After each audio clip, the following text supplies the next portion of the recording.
With a tweak here and there, the implementing rules and regulations of the Maharlika Investment Fund law is looking more and more the measure it was envisioned to be. Thus, this reshaped piece of legislation is gaining the needed traction in terms of support, a development that's very timely, as more and more investors are showing interest in it, both here and abroad. Kenneth Paciente supplies us the details.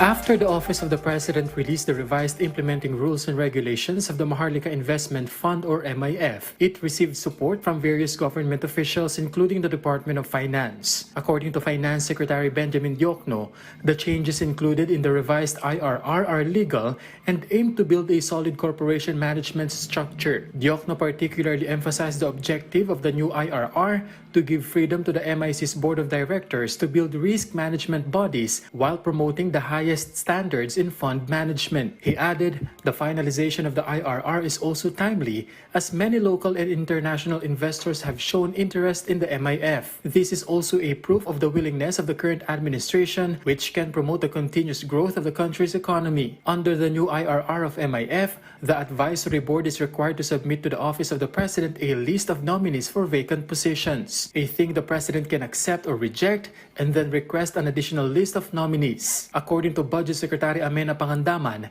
this change will serve as the green light for the MIC board to exercise the freedom to perform its mandate and find investments that will benefit the country. It will also strengthen accountability in the implementation of the provisions of the MIF. The Secretary is confident the new IRR will be properly implemented and that the Board of Directors of the MIC will perform their responsibilities well for the good of the country. Meanwhile, Rosalia De Leon, who is a member of the BSP's Monetary Board and part of the IRR review group, said the qualification for some MIC positions have been removed to allow the board to determine the specific qualification of its officers to effectively manage the MIF. She added that President Ferdinand R. Marcos Jr. just wanted to refrain the board from political influence and give it leeway to set qualification the best way they know how and based under their experience and expertise in handling the fund. As to the Presidential Advisor for Investment and Economic Affairs, the board is only given the ability to select and determine the qualification of the Audit Committee and Risk Management Committee of the MIC through the revised IRR. It can be recalled that President Marcos Jr. ordered the revision of the IRR of Republic Act 11954 or the proposed law promoting the establishment of the Maharlika Investment Fund to guarantee transparency and ensure the proper implementation of its provision. Earlier, President Ferdinand R. Marcos Jr. appointed Rafael Consing Jr.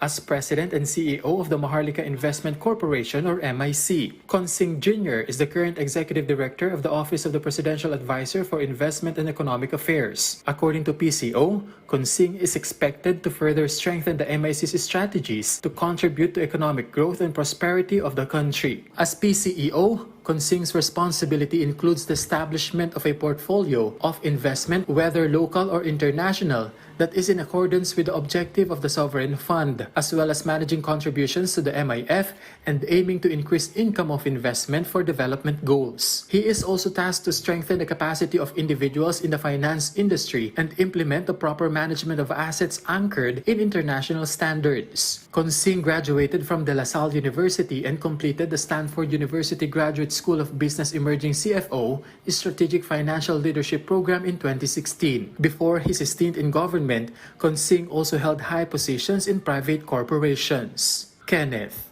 Paciente for the Nation.